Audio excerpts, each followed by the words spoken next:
এই প্রাচীন মনোনীতা মহিলা ও তাঁর সন্তানদের কাছে এই চিঠি লিখছি, যাদেরকে আমি সত্যে ভালোবাসি। কেবল আমি না, বরং যত লোক সত্য জানে সবাই ভালোবাসে সেই সত্যের কারণে, যা আমাদের মধ্যে বসবাস করছে এবং অনন্তকাল আমাদের সঙ্গে থাকবে।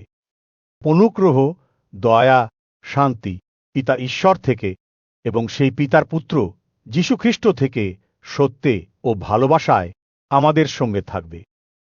আমি অনেক আনন্দিত, কারণ দেখতে পাচ্ছি যেমন আমরা পিতার থেকে আদেশ পেয়েছি, তোমার সন্তানদের মধ্যে কেউ কেউ তেমনি সত্যে চলছে।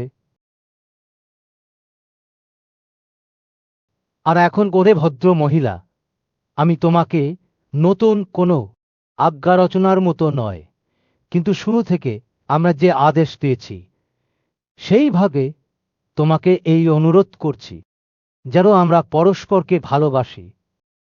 আর ভালোবাসা এই যেন আমরা তাঁর আজ্ঞানুসারে চলি। আদেশটি এই, যেমন তোমরা শুরু থেকে শুনেছ, যেন তোমরা ওই প্রেমে চো।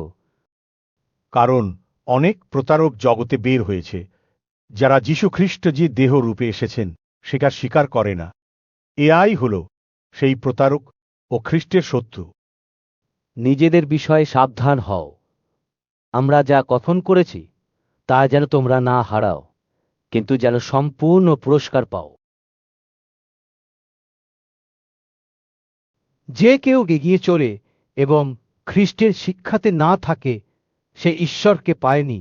সেই শিক্ষাতে যে থাকে, সে পিতা ও পুত্র উভয়কে পেয়েছে। যদি কেউ সেই শিক্ষা না নিয়ে তোমাদের কাছে আসে, তবে তাকে বাড়িতে স্বাগত জানিও না এবং তাকে অভিবাদন জানিও না। কারণ যে তাকে অভিবাদন জানায় সে তার সব মন্দ কাজের ভাগী হয়। তোমাদেরকে রচনার অনেক কথা ছিল, কাগজ ও কালি ব্যবহার করতে আমার ইচ্ছা হল না, কিন্তু আশা করি যে আমি তোমাদের কাছে গিয়ে সামনাসামনি হয়ে কথাবার্তা বলবো, যেন আমাদের আনন্দ সম্পূর্ণ হয়। তোমার মনোনীত বোনের সন্তানরা তোমাকে অভিবাদন জানাচ্ছে।